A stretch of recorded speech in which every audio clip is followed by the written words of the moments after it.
안녕하세요. 열심히 살다 보니 어느새 제 나이가 40대 중반이 되었네요. 여자의 인생은 마음부터라는 말이 있죠? 사는 것에만 열중할 때는 몰랐는데 저의 40대를 쭉 돌아보며 공감하게 되었어요.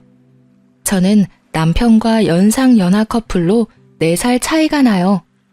남편의 우연한 도움이 인연으로 발전했어요. 저는 어디서 꿀리지 않을 만큼 학벌이 좋은 편이에요. 남편 역시 좋은 대학을 나왔지만 그런 그이보다 제가 더 가방끈도 길고 결혼 초까지만 해도 경제적으로도 제가 더 우위에 있었죠. 그런 저를 시모가 참 좋아해줬어요. 제가 연상이라는 것 빼곤 모든 점을 마음에 들어 해주셨거든요. 남편과 연애 당시이자 결혼 이야기가 오가기 전부터 시모는 저를 예비 며느리라고 칭하며 당시의 주변 지인들에게까지 자랑하고 다닐 정도였어요. 저도 그렇게 예쁨 받는다는 걸 몸소 느끼게 되니 참 좋더라고요. 남편과는 결혼을 전제로 연애를 시작했기에 시모의 그런 모습이 와닿았던 것 같아요. 하지만 결혼 과정이 순탄치는 않았어요.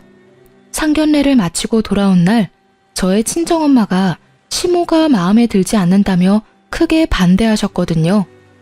남편을 보고 그렇게나 반기던 친정엄마였기에 이해하기란 쉽지 않았어요. 결국 상견례 때 결혼식 날짜도 정하지 못한 채 파했어요. 저희는 몇 날 며칠을 친정에 찾아가 엄마를 설득시켜야 했어요. 상견례 때 시모가 모나게 행동한 적은 단 한 번도 없었음에도 반대하는 이유가 뭐냐고 물었지만 엄마는 입을 떼지 않았어요. 하지만 자식이기는 부모 없다는 말이 딱 맞는지 저와 남편의 노력 덕에 꼬박 2달 만에 친정엄마가 마음을 열어 결혼 승낙을 받게 되었어요. 그때까지만 해도 저는 친정엄마가 결혼을 반대한 이유가 딸 시집 보내는 부모 마음이 다 그런가 보다 여겼죠. 그렇게 저와 남편은 상견례 후 10개월 만에 결혼식을 올릴 수 있었어요. 그런데 예식을 올리는 날까지 친정엄마는 뭐가 그리 불안한지 제게 걱정이 가득한 얼굴을 한 채 당부했어요. 우리 딸 이렇게 보니 곱디 곱네.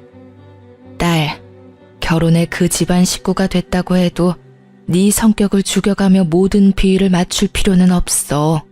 엄마 말 무슨 뜻인지 알지? 엄마도 참 이렇게 기쁜 날 뭐가 그리 걱정이야. 내가 어디 가서 내 생각도 말 못하는 팔푼이야? 엄마 아빠가 잘 키워주신 덕에 나 어디서든 당당하게 살았고 앞으로도 그럴 테니까 그런 걱정하지 마. 알겠죠? 그래, 우리 딸 늘 당당한 모습이 예쁜 아이지. 엄마는 딸 믿어.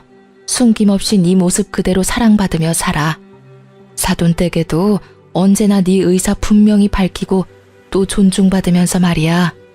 엄마, 사랑받고 자란 아이는 사랑을 주는 방법을 알고 있대. 나 엄마 아빠한테 받은 사랑 늘 마음에 간직하고 있으니까 새로운 가족들에게 이 사랑 나누면서 행복하게 살게. 우리 딸 언제 이렇게 컸어? 그렇게 이야기해주니까 엄마 마음이 놓인다. 고마워 딸. 저희 부부는 많은 축복을 받으며 예식을 마쳤고 그 후 우리 부부의 생활은 그저 순탄했어요. 친정엄마의 염려와는 달리 시댁과 여전히 사이도 좋았고요. 결혼 3년 후쯤 되었을 무렵 시부모님께서 이따금 손주를 보고 싶어하는 뉘앙스를 풍기셨고 정말 신기하게도 그 해가 다 지나기 전에 제가 딱 임신을 하게 되었어요.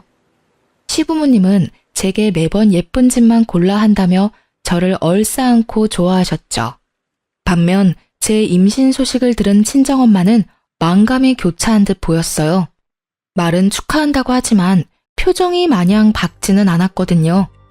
저는 그저 당신의 딸이 한 아이의 엄마가 된다는 것에 대해 여러 감정이 들어 마음이 저릿한 것이라 여기며 넘겼어요. 언제나 걱정이 앞서는 분이라는 걸 너무도 잘 알았으니까요. 저는 임신 중에도 일을 쉬지 않았어요. 친정 부모님께선 사위가 능력이 없는 게 아니니 몸 관리에만 백방으로 신경 썼으면 한다고 하셨지만 저는 어디 아픈 것도 아닌데 일을 쉬고 집에만 있고 싶지는 않더라고요. 그렇게 출산 예정일이 2달 앞으로 바짝 다가온 후에야 저는 출산 준비를 위해 육아휴직을 썼어요. 그런데 제가 일을 쉬기 시작한 날을 기점으로 저를 대하는 시모의 태도가 묘하게 바뀌었어요. 하지만 눈에 띄지 않았고 제가 출산을 앞두고 있어 예민해져서 그렇게 느끼는 거라고만 생각했어요. 하지만 곧 제가 예민한 게 아니었다는 걸 알게 되는 일이 생겼죠. 그날은 친정엄마와 아기용품을 사러 함께 가기로 약속했던 날이었어요. 만나기로 한 약속 시간이 2시간 남짓 남았을 때 연락도 없이 우리 집에 시모가 찾아온 거예요. 시모가 아기용품을 사러 간다는 걸 남편에게 들었는지 함께 가서 유모차를 사주려고 한다고 하시더라고요. 결국 저는 친정엄마와의 약속을 무르고 시모와 함께 아기용품점에 가게 되었어요. 너무 아기자기하고 예뻐서 뭐 하나 쉬 고르기가 어려웠어요. 거기다 이전에는 몰랐는데 예비맘의 입장에서 보니 뭐 하나 필요하지 않은 게 없는 것 같고 내 아이에게 뭐든 해주고 싶고 그런 마음이 마구 샘솟았죠. 깊은 고민 끝에 가격이 조금 더 나가지만 미리 봐뒀던 젖병 6개를 장바구니에 담았어요. 그런데 제 옆에 있던 시모가 혼잣말을 하는 거예요. 이제 한동안 회사에서 돈도 삭감해서 준다면서 비싼 것도 고르네. 젖병이 뭐 그리 큰 차이라고 어차피 모유 수유할 텐데. 네? 어머님, 지금 뭐라고 말씀하셨어요? 응? 아니다, 아니야. 요즘은 아기들 용품도 참 종류가 많구나. 같은 젖병인데도 브랜드가 이렇게 다양하다니 말이야. 다 비슷해 보이는데 금액도 천차만별이고 요즘은 아기들 용품으로도 상수를 부리니 원. 나는 시모의 혼잣말을 못 들은 척하며 되물었고 시모는 둘러대면서도 상술이니 뭐니 하며 탐탁치 않아 했어요. 저는 이미 들은 걸 못 들었다고 하기엔 너무 기분이 상해 장바구니에 넣었던 젖병을 뺐어요. 그냥 나중에 저 혼자 다시 와서 편히 사야겠다 싶어서요. 하지만 시모는 제가 젖병을 빼는 모습을 보고 말을 얹더군요. 왜 고심해서 골라놓고 내려놓니? 한참을 젖병 앞에 서 있었으면서 말이야. 내 눈치 볼 것도 없다. 네 눈치 주려고 따라온 게 아니니. 어머님 말씀대로 종류가 너무 많아서 쉽게 고르기 어렵네요. 조금 더 고민해 보는 게 좋을 것 같아서요. 그러니? 그래, 잘 생각했다. 젖병 원리는 다 같은데 디자인이나 브랜드 차이로 10,000원이 우습게 오르고 내리고 하니 잠깐 고민하고 고르긴 어렵지. 저는 서둘러 유모차만 사서 돌아가려고 유모차 진열대로 향했어요. 거기서는 시모가 사주는 거니 가격대를 먼저 본 뒤 골랐어요. 가격은 중간 정도 하면서 디자인이 마음에 드는 걸로요. 그런데 이번에는 시모가 들으라는 듯 좀 전보다 큰 목소리로 혼잣말을 했어요. 남이 사주는 거라고 비싼 것도 고르네. 몇 년이나 쓴다고 아기용품에 돈을 쳐바르는지. 에휴. 어머님, 혹시 부담되시면 말씀해 주세요. 꼭 유모차 선물은 안 해주셔도 괜찮아요. 응? 얘는 그게 무슨 말이니? 그런데 좀 가격이 비싸긴 하구나. 이런 아기 유모차는 몇 년 쓰지도 못하는데 말이야. 요즘은 중고로도 사람들이 새 것 같은 거 많이 팔기도 하던데 환경 생각해서 그런 것도 참 좋아. 그렇지? 세아가, 너는 이 유모차가 마음에 든다는 거지? 그럼 그걸로 하렴. 어머님, 유모차도 오빠랑 조금 더 고민해보고 구매하는 게 좋을 것 같아요. 오늘은 이만 돌아가요. 그럼 그럴래? 뭐라도 하나 사주려고 했는데 아쉽네. 혹시 고민해보고 정해지면 말해주렴. 그날 저는 기분이 상해 더는 시모와 함께 쇼핑할 수 없겠다는 생각에 대충 둘러보는 척한 뒤 그중 가장 저렴한 가재 수건만 한 묶음 사서 나왔네요. 애초에 연락도 없이 불쑥 우리 집에 찾아왔던 것도 제가 돈 쓰는 걸 감시하려고 했던 것 같다는 생각에까지 이르니 속에서 화가 솟구쳤어요. 이날 남편이 퇴근하고 와 있었던 일을 다 털어놓고 다시는 시모에게 우리 일에 관한 건 일절 이야기하지 말라고 당부했어요. 알겠다면서도 시모를 두둔하는 남편을 보고 있자니 열불이 뻗쳤지만 처음 있었던 일이니 더는 거론하지 않고 넘겼네요. 그날 얼마나 스트레스를 받았는지 배가 땡땡하게 뭉쳐 밤새 고생을 했더랬죠. 하지만 고부 갈등에 대한 남편의 무지함과 시모의 간섭은 또다시 저를 괴롭혔어요. 출산 한 달을 앞둔 시기 산후조리원에 관해 남편과 말이 많았어요. 그래도 애를 낳는 것도 저도 몸조리를 해야 하는 것도 당연하니 결국엔 남편이 제 의견에 따르기로 했어요. 그런데 출산 예정일 딱 2주 전 시모가 제게 차 한잔 같이 하자며 저를 불렀어요. 뭔가 쎄한 기분이 들었는데 아니나 다를까 남편이 고세를 못 참고 시모에게 다 떠들어댔는지 산후조리원 예약했다는 얘기를 들었다며 운을 떼더군요. 저는 당연히 몸조리를 위해 산후조리원에 다녀올 계획이라고 했어요. 시모는 제 대답에 기가 차다는 듯 코웃음을 치더니 이렇게 말했어요. 조리원을 가라 마라 하지는 않으마. 대신 산후조리원 다녀올 거면 네 돈으로 가렴. 너 그동안 돈 좀 벌었으니 모아둔 돈도 있지? 내 아들이 출산 비용이라도 다 낼 텐데 너 편하자고 가는 곳이니 네 돈으로 해야지. 내 말이 맞지 않니?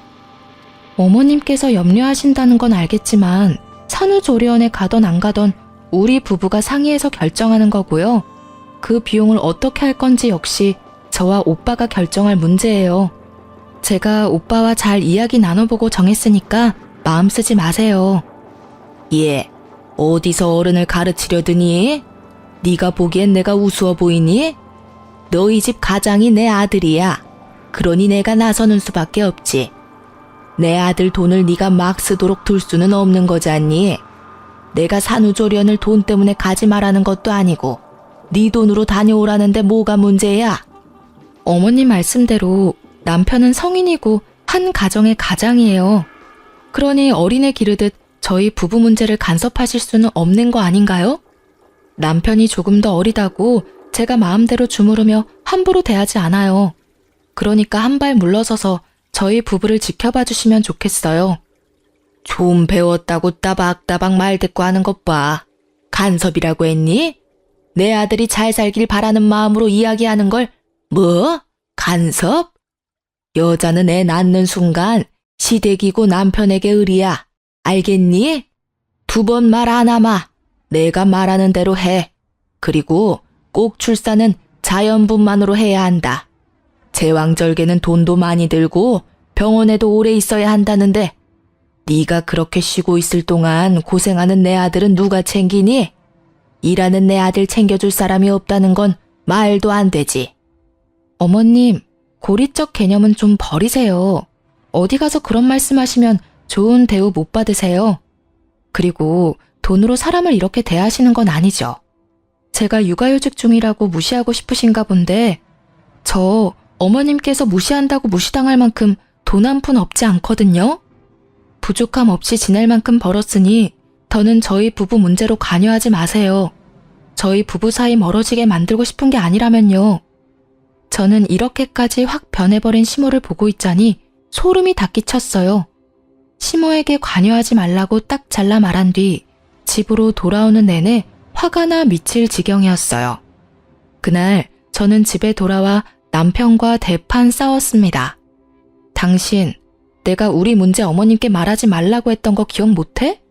내가 왜 당신이 한 가벼운 처신으로 이렇게 피해를 봐야 해? 네 부모면 나한테 그렇게 함부로 감나라 배나라 하면서 참견해도 되냐고. 내 처신이 뭐? 엄마가 당신 걱정을 좀 하길래 덜어드리려다 보니 말이 나왔을 뿐인데 도대체 왜 미친 사람 마냥 난리야? 걱정? 웃기지도 않네.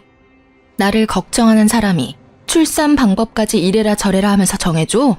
그리고 내가 왜 당신네 집안의 을이라는 말을 해?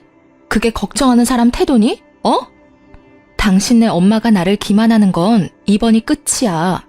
또 이런 일이 반복되면 그땐 결혼이고 뭐고 다 끝이라고. 당신이 얼마나 우리 엄마한테 기어올랐으면 엄마가 당신한테 그런 말까지 하겠어? 나한테 이렇게 성내기 전에 당신이 엄마한테 보인 태도에 대해서나 생각해봐. 당신은 지금 우리 엄마 나쁜 사람 만드는 것에 급급한 사람으로밖에 안 보여. 남편과 싸우는데 억울함이 몰려오더라고요. 저를 기만한 시모에 제 태도를 되돌아보라는 남편까지. 제가 원했던 결혼은 이런 게 아니니 속상한 마음을 달랠 길이 없었어요. 하지만 부부싸움은 칼로 물베기라고 하잖아요. 서로에게 그렇다 할 사과 한마디 하지 않았지만 또 그냥저냥 시간이 흐르는 대로 풀려갔죠. 제 출산이 바짝 다가왔으니까요. 출산 후 부부관계도 괜찮아졌고 시댁 가는 걸음도 줄었어요. 그 덕에 저는 아이의 육아에 전념할 수 있었고요. 그런데 엄마 마음이라는 게 그런 건가요? 점점 육아에 대한 욕심이 생기는 거예요. 어느덧 회사 복귀할 시기가 다가왔고 저는 결국 제가 그동안 쌓아온 커리어를 모두 포기하고 육아를 선택했네요. 물론 남편은 이런 제 선택을 반대했어요. 맞벌이 부부로 지내야 아이에게 더 나은 환경을 제공할 수 있다면서요. 그러나 이 또한 핑계라는 걸 저는 잘 알고 있었어요. 남편은 외벌이에 대한 부담이 크다며 입이 닳도록 말하곤 했으니까요. 저는 남편의 하소연에도 꺾이지 않았고 그로 인해 또 한 번 곤욕을 치렀습니다. 제가 회사에 사직서를 내고 온 날이었어요. 남편은 또 시댁에 가 푸념이라도 했는지 시모가 또다시 들이닥쳤어요. 너 회사에 사직서 내고 왔다면서? 이것은 모조리 아니야? 내 아들을 말려 죽일 작정이니? 요즘 시대에 외벌이가 웬 말이야? 사직서 처리하기 전에 당장 가서 무르고 와, 어서. 제가 하다하다 회사 그만두는 것까지 어머님 허락을 받아야 하나요? 저희 부부가 맞벌이로 일하면 어머님께서 애는 돌봐주실 건가요? 우리 애를 직접 돌봐줄 생각이 있으셔서 이렇게 대뜸 찾아와 갖다부타 하시는 거냐고요. 공부만 잘했지 상황 파악도 못하는 돌머리 아니야? 내가 일을 다니는데 어떻게 아이를 봐주니? 성질나 죽겠는데 무슨 말도 안 되는 소리야? 돌머리는 제가 아닌 것 같은데요. 어머님의 의사를 강하게 피력하시려면 그에 대한 도움을 주셔야죠. 하다못해 대안이라도 마련한 뒤에 말씀해 주셔야 맞는 거 아닌가요? 남편이 어머님 자식이면 이 아이는 제 자식이에요. 제 아이가 자기 아빠 힘든 걸 덜 자고 일찍부터 부모랑 떨어져 있게 만들고 싶지 않아요. 육아에 대한 제 가치관이니 존중해 주세요. 뭐야? 이 요망한 것이 내가 너를 며느리로 받아들인 이유가 뭔데? 일에 대한 욕심 많고 좋은 직장의 연봉도 높아서 내 아들 고생은 덜겠구나 하는 생각으로 결혼시킨 건데 니까짓게 이런 식으로 뒤통수를 갈겨? 당장 회사 가서 사직서 무르고 와. 안 그러면 진짜 국물도 없을 줄 알아. 저는 무례하게 구는 시모에게 더는 이 일에 대해 언급하지 말라 단호하게 제 의사를 밝혔어요. 시모는 그런 제게 지금 저의 선택을 후회하게 해주겠다며 집을 다 뒤집어 엎고는 돌아갔죠. 그리고 실로 그날 이후 시모는 저를 쥐뿔도 없는 사람이라며 괄시했어요. 그런 대우를 감내하느니 마주하지 말자 싶더라고요. 그래서 시댁에 일절 가지 않았는데 시모가 우리 집에 찾아와 그렇게 저를 괴롭혔어요. 감시라도 하듯이 저녁마다 와서는 남편의 식사에 신경을 하나도 안 쓴다는 둥, 애 핑계로 집에서 놀면서 집안 꼴이 개판이라는 둥, 심지어는 아이를 잠깐 남편에게 맡기고 샤워하는 것까지 남편을 과로로 죽일 계집애라며 막말까지 해댔죠. 심으로 인해 뒤늦게 우울증이 와 매일 밤을 눈물로 지새우며 그렇게 장장 3년이라는 기간 동안 미움을 받으며 지냈네요. 그러다 문득 거울에 비친 피폐한 저의 모습이 눈에 들어왔고 그 순간 뇌리에 스치는 생각은 무엇이 됐든 더는 참지 말자였어요. 2달 뒤 저는 동네 변두리에 크지 않게 옷가게를 차렸어요. 사업이긴 해도 동네에서 오프라인으로 운영하는 거였고 마침 아이가 5살이 되어 유치원에 가기 시작해서 충분히 육아와 병행하며 일할 수 있을 것 같았거든요. 하지만 제가 경제 활동을 시작했어도 시모는 여전히 저를 못살게 굴었어요. 제가 옷가게를 차렸다는 걸 알고는 가게까지 찾아와 제게 삿대질까지 해대며 언성을 높였어요. 정말 간도 크네. 어떻게 사업할 생각을 하니? 이거 다 네가 빼놓은 비상금으로 차린 거라며? 어떻게 이 정도로 영악하고 못돼 먹었는지. 이렇게 사고 칠 돈 있었으면 내 아들 내조나 잘할 것이지. 회사에 들어가랄 땐 죽어도 싫다고 버티더니 버튼 곳에 돈까지 버리고 이게 다 뭐 하는 짓이야? 저도 더는 지겨워서 어머님과 이 말 저 말 하고 싶지 않네요. 제가 남편에게 사업하겠다고 자금을 주라고 했나요? 아니면 이 사업한다고 우리가 빚쟁이라도 됐나요? 도대체 왜 제가 하는 일마다 사사건건 참견질을 해대시는 거예요? 제가 뭘 하든 제 선택이고 제 인생이라고요. 내가 참견까지 하게 만드는 건 다 네 행실 때문이잖니. 어느 정도 미련스럽게 처신을 해야 내가 잠자코 있지. 이건 뭐 내 아들 고생시키겠다고 말하는 것과 뭐가 달라? 그리고 잘난 며느리 들어왔다고 그렇게 자랑을 해대는데 이따위 구질구질한 가게를 차렸으니 내가 어떻게 얼굴을 들고 다니냔 말이야. 어머님, 정말 해도 해도 너무하시네요. 막말로 제가 친구분께 저를 자랑해달라고 했나요? 그리고 사람을 그렇게 돈과 직위로만 평가하고 어머님의 기준에 미치지 못하면 이런 식으로 행동해도 되는 건가요? 제발 적당히 좀 하세요. 전 그렇게 자랑하고 다니고 싶으셨으면 남의 자식인 저더러 어머님의 기준에 맞추라 하지 말고 남편이랑 신우를 자랑할 가치가 있도록 키우시지 그러셨어요. 이게 지금 뚫린 입이라고 어디 시어미 앞에서 그런 말을 짓거려? 개나 소나 다 하는 옷가게 차리더니 이게 멍청해도 더럽게 멍청해졌네. 시모는 저를 향한 분노를 참지 못하고 제 얼굴을 내리쳤어요. 저는 시모에게 이렇게 하니 속이 시원하냐고, 아무리 가족으로 얽혀 있어도 이제 남보다 못하니 서로 마주하지 말자고 소리쳤어요. 시모는 그런 제게 자기가 바라는 바라며 이혼당할 준비나 하고 있으라는 말을 남긴 뒤 돌아갔죠. 그 뒤로 저도 전처럼 시댁에 발도 들이지 않았고 시모도 더는 찾아와 저를 쪼는 일이 없었어요. 남편이 도대체 자기 엄마에게 어떻게 굴었길래 이혼하라고 성화냐며 화를 냈지만 저는 그런 남편에게 진짜 이혼하고 싶은 게 아니라면 지금부터라도 행동 조심하라고 엄포를 놓았네요. 남편은 이혼은 무서웠는지 더는 시모의 우악스러움은 볼 일이 없었어요. 하지만 시댁 식구 모두에게까진 해당되지 않아서인지 보다 못한 신우가 저를 찾아왔어요. 그런데 참 다행히도 신우는 제게 자기 엄마를 이해해달라며 대신 자기가 제 일을 시간 내 자주 도와주러 오겠다는 거예요. 저는 탐탁치 않아 거절했어요. 하지만 신우는 매일 찾아와 저를 도왔어요. 하지 않아도 괜찮다고 말리던 저더러 곧 아이가 하원하고 올 시간이니 조금이라도 쉬라며 남편보다도 더 저를 이해하듯 말해주었죠. 그 덕에 저는 조금씩 신우에게 마음이 열렸고 이렇게까지 신경 써주는 게 너무 고맙더라고요. 그래서 인기 있는 디자인의 옷을 몇 개 빼놨다가 신우에게 선물했어요. 금방 지쳐 할 줄 알았던 신우는 그 후로도 자주 가게에 와 아이와 놀아주기도 하고 저를 돕기도 하며 지냈어요. 그러던 어느 날 제 딸이 몸이 아파 병원에 입원하게 됐어요. 아이들의 경우 보통은 고질적인 질환이 아닌 이상 사나흘 정도면 퇴원하는데 이상하게 아이의 컨디션 회복이 더뎌 결국 열흘 동안이나 입원해 있었죠. 그러니 당연히 제 옷가게는 그 기간 동안 문을 열 수 없었고요. 그런데 아이가 입원해 있다는 소식을 들은 신우가 제게 연락이 왔어요.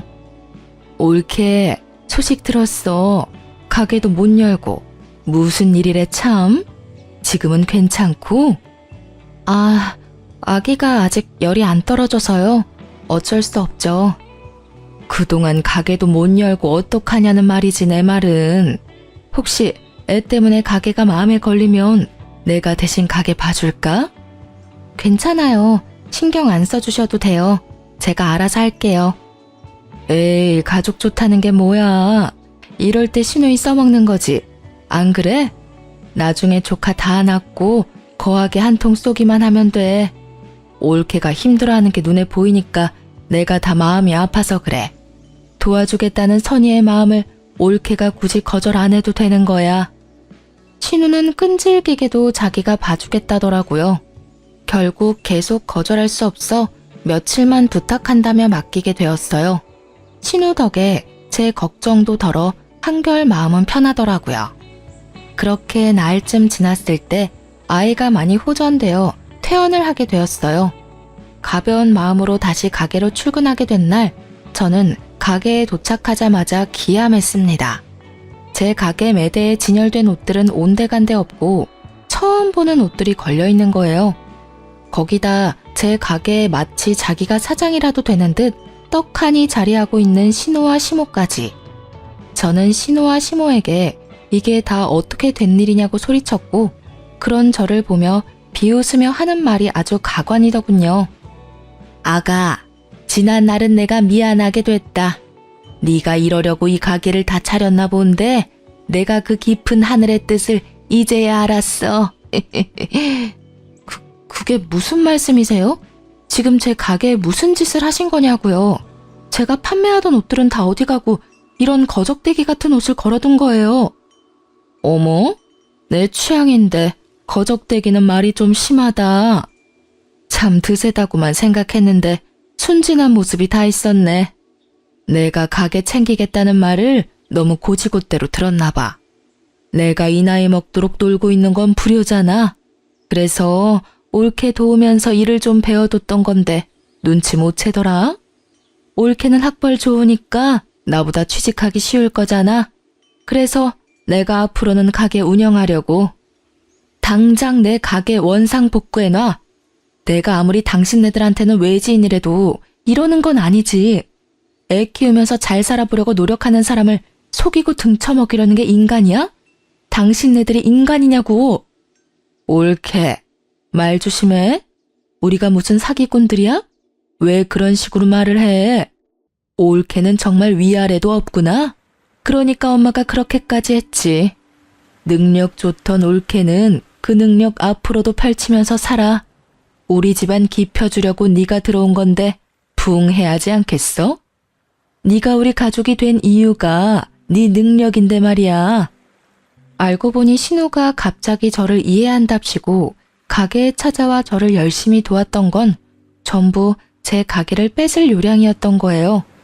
남 밑에서 일 못한다며 사업을 버렸다 말아먹은 전적이 꽤 되는 신우는 이미 단골들도 생겼고 어느 정도 매출이 유지되는 제 가게를 노린 거죠. 시모나 신우 둘 다 자금이 없으니 다시 시작할 엄두가 나지 않으니 손 안 대고 코풀 작정으로 제가 가게에 없는 틈을 타 일을 벌인 거였어요. 그 속내를 알게 되니 들끓는 화를 도저히 참을 수가 없었어요. 저는 시모와 신우를 제 가게에서 끌어내고 곧장 문을 걸어 잠궜습니다. 밖에서 문을 열라며 두드리고 소리치고 난동도 모자라 가게 문을 박살내겠다며 큰 돌까지 주워와서는 행패를 부렸어요. 저는 결국 경찰에 시모와 신우를 신고했고 시부와 남편이 경찰서에 와서야 저를 헐뜯던 시모와 신우의 태도가 멈췄네요. 저는 그동안 제가 겪은 많은 일을 모두 털어놓았고 더는 이렇게 살 수 없다고 그 자리에서 이혼 선언까지 했어요. 이혼하겠다는 제 말에 남편과 시부는 청천벽력이라도 된 양 저를 말리느라 안달이 났어요. 신우는 그제야 죄책감이 든 건지 후폭풍이 무서운 건지 제 눈치를 보기 시작하더라고요. 하지만 시모는 이런 상황에도 아랑곳하지 않았어요. 아니, 콧대 높은 척을 하고 싶었는지 저를 노려보기까지 하더군요. 결국 그런 시모의 태도는 시부의 심기를 건드렸고 시부는 시모에게 고래고래 소리쳤어요. 당신 어서 사과해. 당장. 어영부영 넘길 생각 추호도 하지 마. 알겠어? 어떻게 부모가 자식 가정을 깨는 만행을 저질러? 며느리가 기분이 풀릴 때까지 무릎이라도 꿇고 싹싹 빌란 말이야. 당신 아들이랑 며느리가 이혼하는 순간 당신도 이혼당할 줄 알아. 내가 뭘 어쨌다고 저 되바라진 것한테 사과를 해? 지 좋은 능력 펼치고 우리 딸한테 가게 일은 넘기라는 게 뭐가 잘못이야? 사과는 내가 하는 게 아니라 받아 마땅하지. 네, 어머님 저한테 사과하실 필요 없어요. 아버님, 저 마음에도 없는 사과는 받고 싶지 않고요. 이제와 사과한들 뭐가 달라지나요? 저요, 이제 지긋지긋해서 싫어요. 저 합의할 생각도 없으니 제게 사과든 애원이든 아무것도 할 생각 마세요. 저는 합의는 없다는 말을 마지막으로 남긴 뒤 경찰서를 나왔어요. 그런데 자기 가족 일이라고 제 가게까지 따라온 남편이 제 속을 또 긁어댔죠. 당신 정말 나랑 이혼이라도 할 생각이야? 아니, 우리 엄마랑 누나 지금 유치장에 있어. 정말 합의 안 할 생각은 아니지? 가족끼리 다툴 수도 있는 거지. 왜 이렇게까지 못되게 굴어? 어차피 앞으로도 얼굴 보고 지내야 하는데 괜히 더 사이 틀어지지 말고 잘 풀어야 할 거 아니야. 똑같은 말 몇 번씩 하게 만들지 마. 너한테나 가족이지 이제 나한테는 아니거든? 아니, 이전부터 니네 엄마는 날 가족으로 여긴 적이 없어. 네 엄마 기세어주는 도구 정도에 지나지 않았다고 난. 그러니까 나도 이제 와서 더는 가족 운운하면서 이해할 생각 없어. 누난 어떻게 사람이 그렇게 인색하다 못돼 못해 처먹었냐? 아, 몰라. 내 사전에 이혼은 없어. 절대 이혼은 안 해줄 거니까 그런 줄 알아? 애를 생각하는 엄마면 그렇게 무책임하게 말하면 안 되지. 그러고도 누나가 엄마라고 말할 수 있냐? 어? 공부 잘하는 거랑 인성이랑은 별개라더니 딱 누나를 두고 하는 말이네. 야, 무책임? 너 지금 무책임이라고 했어? 너도 알았잖아. 네 엄마가 나 자기 멋대로 주무르려고 했다는 거. 엄마라면 이혼을 입에 담으면 안 돼? 무책임한 건 내가 아니라 너야, 너. 인성 먹 같은 건 내가 아니라 너랑 네 엄마라고, 이 무례배 집안인가나. 그러니까 불난 집에 부채질 그만하고 네 가족이 싼 똥이나 네가 치워. 내 매장 옷 다시 찾아오지 않으면 바로 이혼 소장 접수할 테니까 오늘 안에 무조건 찾아서 가게에 가져다 놔. 알겠냐? 남편은 자꾸 이혼을 들먹이면서 자기를 화나게 한다며 매대에 걸려있던 옷을 창고 쪽으로 집어 던졌어요. 그런데 저도 그땐 제정신은 아니었거든요. 남편에게 미친 것 위에 더 미친 것이 있다는 걸 보여주기 위해 저는 남편을 향해 옷가지들을 집어던지며 정신 나간 사람처럼 굴었죠. 그런데 하필이면 이런 모습들을 친정엄마가 다 보고 말았어요. 친정엄마를 보자마자 왜 그리 어린애처럼 눈물이 쏟아지던지. 한참을 울고 난 후에야 친정엄마에게 자초지종을 설명했어요. 그러니 엄마는 시모가 겉과 속이 다를 거라는 건 알았지만 이 정도로 못되게 굴 줄은 몰랐다며 불같이 화를 냈어요. 당장이라도 시모를 가만두지 않겠다며 열을 내는 걸 제가 직접 해결하겠다고 설득해 간신히 진정시킬 수 있었어요. 그러자 친정엄마의 차가운 시선은 남편을 향했고 남편은 도망이라도 치듯 가게를 나갔어요. 한참을 친정엄마의 도움으로 가게를 정리하고 있는데 남편이 제가 가게에서 판매하던 옷을 찾아왔더라고요. 그런데 그 옷들이 다 시댁 창고에서 발견했다는 말을 듣고 단전에서부터 또 화가 마구 치밀었어요. 하지만 그 순간 뭔가 쎄한 기분에 사로잡혔어요. 이런 일을 겪으니 촉이 곤두섰던 거죠. 저는 카운터로 곧장 향해 현금 보관함을 열어보았어요. 아니나 다를까 그 많던 돈이 한 푼도 없이 텅텅 비어있는 거예요. 네, 자금이 없던 신우가 제 돈으로 자기가 팔고 싶던 상품을 떼온 거였어요. 이게 도둑과 다를 게 뭔가요? 하지만 이런 상황에서도 더욱 황당한 건 남편이라는 인간의 태도였습니다. 무슨 돈으로 이 많은 옷을 떼왔나 했더니 그럼 그렇지. 이 와중에 도둑질까지 잘도 했네. 도대체 무슨 생각이면 이런 강큰 일들을 벌일 수 있는 건지 참. 일하고 싶은 마음이 커서 그랬던 걸 거야. 설마 당신 지금 이것까지 문제 삼을 생각은 아니지? 당신 때문에 경찰서까지 끌려간 우리 엄마랑 누나한테 말이야. 누나가 빼간 돈은 내가 비상금으로라도 채워줄 테니까 제발 더는 문제 삼지 말자. 어? 어차피 내가 주면 그만인 돈이잖아. 이 와중에 너는 끝까지 왜 이 돈을 네가 갚아?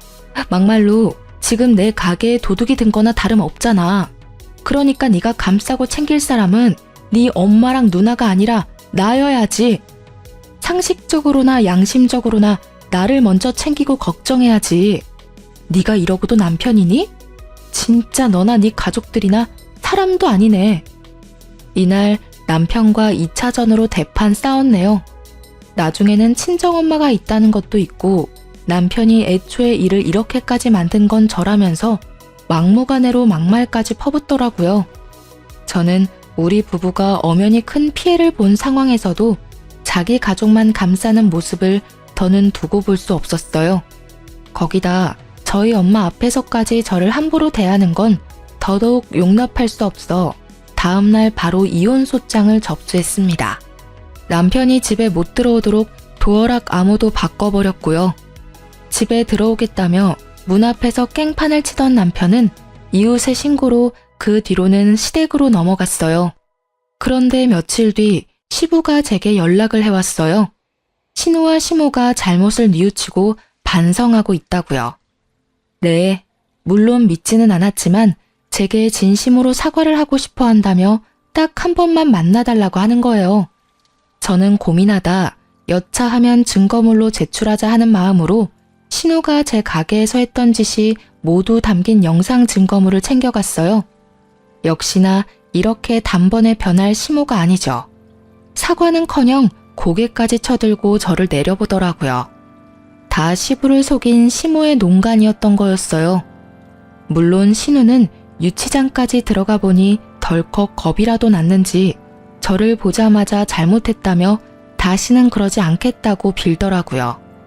하지만 시모는 절대 볼품없는 제게 조아리는 건 못한다며 제가 다 자기를 엉망으로 만들었다며 분노에 차서 제 얼굴에 침까지 뱉었어요. 저는 더 봐줄 것도 없다고 판단되어 바로 증거물을 제출했어요. 합의되지 않았다는 소식을 다시 들은 시부는 제 가게까지 찾아왔고 시모를 대신해 제게 애원하기 시작했어요. 아가, 내가 이렇게 사과하마. 내가 가장으로서 처신을 못한 탓이야. 내 아내와 딸이 다시는 내게 못나게 굴지 않도록 나서서 단속하마. 그러니 제발 마지막으로 한 번만 너그러이 봐주면 안 되겠니? 아버님, 죄송하지만 저는 마음 굳혔어요. 아버님 연락받고 기대하지 않았지만 혹시나 하는 마음으로 형님과 어머님을 만났고 여전히 어머님께서는 저를 미워하고 계셨어요. 제가 다 엉망으로 만들었다며 침까지 뱉으셨고요. 아버님께서 가족을 지키기 위해 제게 이러시는 것처럼 저도 이게 저를 지키는 방법이라고 말씀드리고 싶네요. 네 마음을 모르지 않아. 얼마나 힘들었을지도 안다. 네가 이러는 게 지나치다고 생각하지도 않고 말이야. 하지만 나도 달리 어찌할 방법이 없더구나. 시부가 미안하다는 말을 남긴 뒤 돌아간 날 저녁, 이번엔 가게로 남편이 찾아왔어요. 그런데 이 인간 끝까지 뭐가 잘못된 줄 모르더군요. 내가 이혼은 안 된다고 했지만 그냥 합의 이혼해줄게. 그러니까 이제 우리 엄마랑 누나 그만 괴롭히고 가서 합의하고 끝내. 내가 큰 마음 먹고 이혼해주겠다고 한 거니까 재산 욕심은 내지 말고 말이야. 당신이 각자 도생하는 게 그렇게 소원이라니까 내가 들어주는 거라고. 합의 이혼? 합의 이혼 같은 소리하고 앉았네. 넌 아직도 상황 파악이 그렇게 안 돼서 어떡하니? 합의 이혼 필요 없어. 이미 소장 접수했으니까 이 멍청아. 그리고 입은 삐뚤어져도 말은 바로 해. 멍청한 거 티내지 말고. 내가 각자 도생하는 게 소원인 게 아니고 우리 가정을 파탄낸 주범이 네 가족이고 너야 이 머저리야. 야, 너는 끝까지 내가 좋게 풀어줄래도 그렇게 나와야 되겠냐? 네가 바라고 바라는 이혼 내가 해주겠다고 하잖아. 그러니까 더 악연으로 꼬이지 말고 누나랑 엄마 그만 합의하라고. 그리고 너야말로 바르게 말해야지. 지금 우리가 파탄난 이유는 다 너야. 너 때문이라고. 남편은 버럭해서 소리를 지르고는 저를 벌레 보듯 하고는 돌아갔어요. 참 침만 안 뱉었다 뿐이지 눈빛은 시모와 꼭 닮았더라고요. 그 뒤로는 한참 동안 시댁 식구를 마주할 일이 없었어요. 남편도 어떻게든 자기가 저를 이겨먹겠다고 이를 갈고 법조인을 알아보고 다닌 듯 했어요.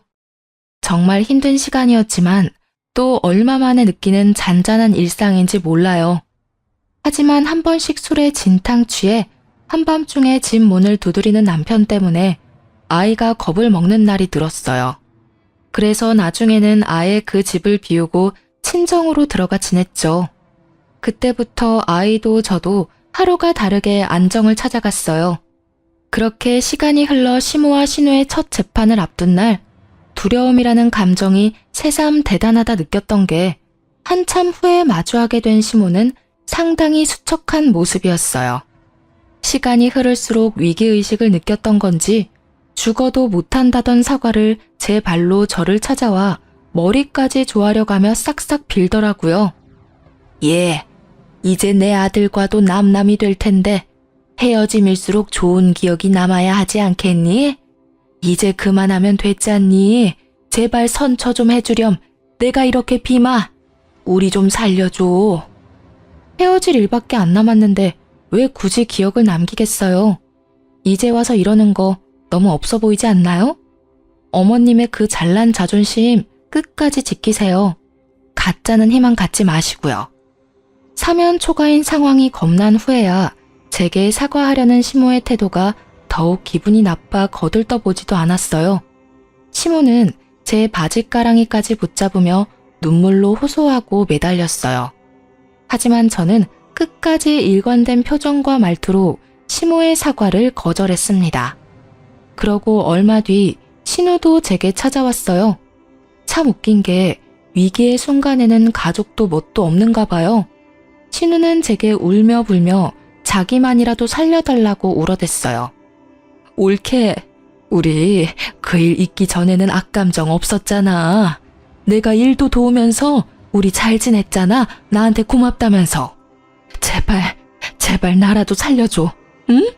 나 정말 무서워서 잠도 안 온단 말이야. 그 가게 내 가게로 꾸리라는 것도 사실 엄마가 다 시킨 일이야. 내 잘못이 아니라고. 나 정말 억울해. 억울하고 무서워 미치겠어. 형님, 아니, 다 끝난 마당에 동갑이니까 친구로서 말 좀 할게. 너는 그동안 편하게만 살아봤지? 그러니까 이참에 인생 공부한다 여겨. 억울하다고? 네 엄마가 시켰다면 시킨 대로 한 게 잘못이지. 그 나이 먹도록 옳고 그른 판단도 못해? 정당한 죗값 잘 받고 앞으로는 생각이라는 걸 하면서 살아. 네 양심이 올바른지도 좀 되돌아보고 말이야. 그 뒤로도 신우와 시모가 하루에 몇 번씩이나 찾아와 머리 숙여 사과를 했어요. 그게 반복되다 보니 사과 받아주고 선처해주지 않으면 콱 그 자리에서 졸도해버릴 거라며 협박까지 하더라고요. 결국 시부가 시모와 신우를 데리고 돌아간 후에야 저를 찾아오는 걸음을 멈췄어요. 끝까지 선처는 없었고 시모와 신우는 자기들이 저지른 일에 대한 합당한 처벌을 받게 되었어요. 하지만 남편은 자기 가족을 무너뜨린 제게 돈 한 푼 나눠줄 수 없다며 재산 분할에 관한 소송까지 걸며 이혼 소송을 질질 끌었죠. 하지만 남편은 자기가 원하는 바를 이루지 못했어요. 이루어질 수 없는 고집에 불과한 것이었으니까요. 경제적으로 보나 양육으로 보나 제가 뭐 하나 허투루 하지 않았다는 걸 법정에서 제대로 인정받았거든요. 결국 저는 이혼 소송도 승소했고 재산 분할 소송에서도 쾌거를 이루었답니다. 저를 향한 시모의 원망이 나중에는 시부에게 향했다고 해요. 결국 시부도 시모를 향한 충격으로 이혼을 결심했다더라고요. 전 남편은 이전 시부모님의 이혼 소식을 들고 와서는 자기 집안까지 파탄나게 생겼다며 제발 도와달라, 시부의 선택을 말려달라 부탁했어요. 하지만 이미 남남이고 그건 제 권한이 없는 거니 당연히 거절했죠. 그러자 전 남편은 끝까지 못나게 굴어댔어요. 복수심에 저와 제 가게에 대한 나쁜 소문을 퍼뜨려 구설수에 오르게 했거든요. 그러나 그것도 오래 가지는 못했어요. 왜냐하면 친정엄마가 그 소문을 듣고는 전 남편에게 찾아가 명예훼손으로 고소한다며 노발대발했거든요. 너희 엄마랑 누나도 모자라 너도 콩밥 좀 먹고 싶어 환장했냐면서요. 소인배지만 겁은 엄청난 남편은 자신의 엄마와 누나의 최후를 봐서인지 다신 그런 짓 하지 않겠다며 순순히 각서까지 쓰더라고요. 작년까진 그 망할 시댁의 소식이 제 귀에 간간히 들려왔어요. 그리고 소식이 끊길 무렵 전 시부가 제게 찾아와 온 진심 다해 사죄한 적이 있었어요. 그런 시부 덕에 이제는 그들의 미움이 많이 사그라들었네요. 그리고 지금은 너무 바빠 이전의 악연을 떠올리며 미워할 새도 없고요. 전 남편이 퍼뜨린 소문으로 매출이 조금 주춤했지만 2년이 지난 지금은 눈코 뜰 새 없이 바쁜 나날을 보내는 중이거든요. 온라인으로 사업을 확장한 게 잘 된 덕에 가게도 다시 활기를 찾아 활발히 운영되고 있답니다. 시내에 2호점을 최근에 오픈해 제 동생도 저를 도와 운영에 뛰어들 정도로 확장도 되었어요. 결혼이 인생의 이막의 시작인 줄 알았는데 이제와 보니 제 인생은 결혼이 아닌 이혼이 인생의 이막 시작인 느낌이 드네요. 새로운 시작이라는 마음으로 나만의 인생 커리어를 탄탄하게 쌓아가는 게 앞으로의 제 목표이고 바람이 되었어요. 그리고 마지막으로 저의 선택을 염려해주고 저의 새로운 시작을 묵묵히 지켜봐 주신 저의 보배이자 스승인 엄마를 닮아 제 아이에게도 그런 엄마가 되고 싶네요. 제 사연을 들어주신 많은 분께 감사드립니다. 좋은 하루 되세요.